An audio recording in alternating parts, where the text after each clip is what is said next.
Assalamualaikum warahmatullahi wabarakatuh. Perkenalkan, nama saya Umrenite dari kelas E Akuntansi S1 dengan NIM 22090150040. Di sini, tujuan dari pembuatan video ini adalah untuk pemenuhan ujian akhir semester mata kuliah pengantar manajemen yang diampu oleh Ibu Nur Aisyah, SPD, MPD.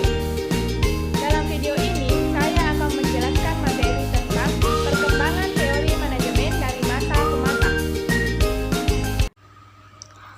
Dilihat dari pembuatan Candi Borobudur yang diperkirakan dibangun sekitar tahun 775 Masehi sampai dengan 832 Masehi.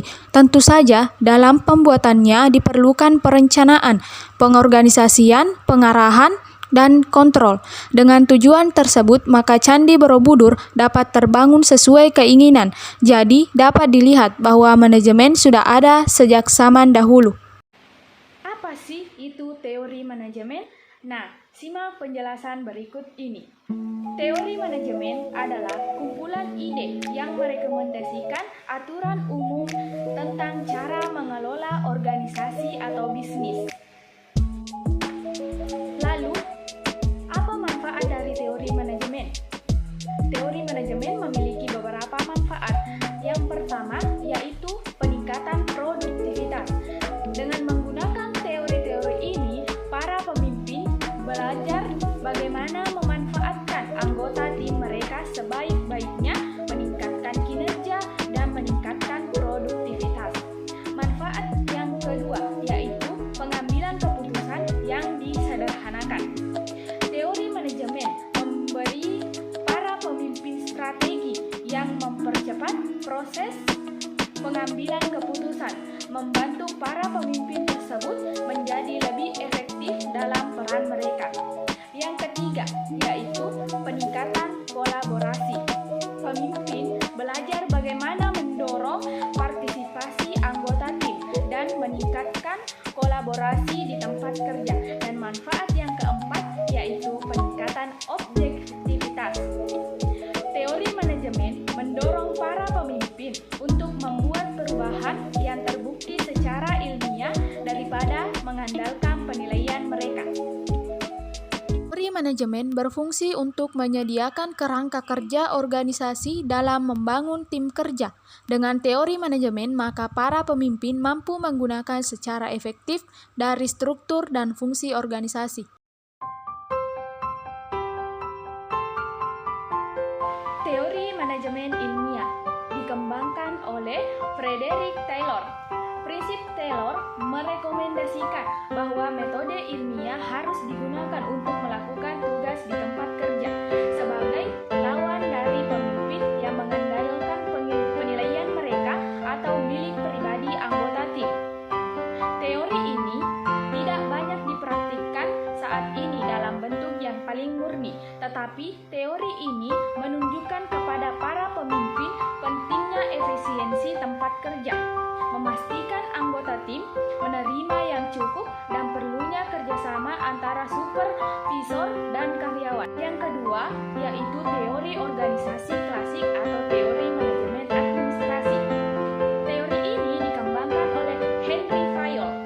Di dalam teori ini, pemimpin memiliki 6 fungsi utama. Yang pertama, yaitu meramalkan, merencanakan, mengaturkan, memerintah, dan mengendalikan, dan mengembangkan prinsip-prinsip yang menguraikan bagaimana para pemimpin harus mengatur dan berinteraksi dengan tim mereka. Prinsip-prinsip tersebut tidak boleh kaku, tetapi harus diserahkan kepada manajer untuk menentukan bagaimana mereka menggunakannya untuk mengelola secara efisien dan efektif. Teori yang ketiga, yaitu teori hubungan manusia atau teori neoklasik. Teori ini dikembangkan oleh Elton Mayo. Teori ini berfokus pada perubahan kondisi kerja seperti waktu istirahat dan waktu kerja. Pada teori ini menyarankan penggunaan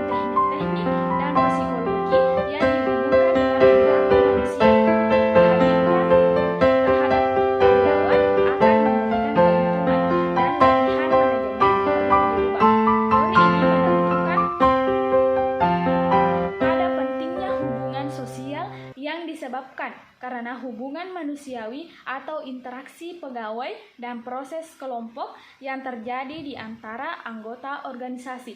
Yang keempat yaitu teori manajemen modern. Nah, teori ini dikembangkan oleh Max Weber. Manajemen modern ini mengemukakan bahwa organisasi bukanlah suatu sistem tertutup yang berkaitan dengan lingkungan yang stabil, tetapi organisasi adalah suatu sistem terbuka yang harus menyesuaikan diri dengan perubahan-perubahan lingkungannya.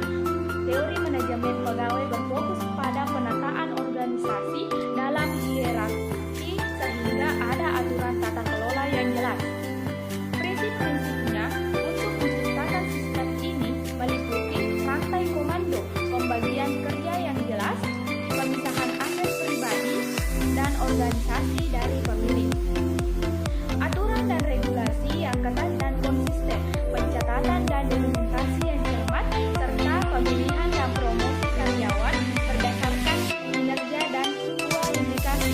Teori ini telah memainkan peran penting dalam praktek manajemen. Baik, itulah tadi sedikit materi yang telah saya jelaskan kepada Ibu Nur Asia. Saya meminta maaf jika ada kesalahan kata di dalam video, dan saya ingin berterima kasih kepada Ibu Nur Aisyah yang telah mengajar di kelas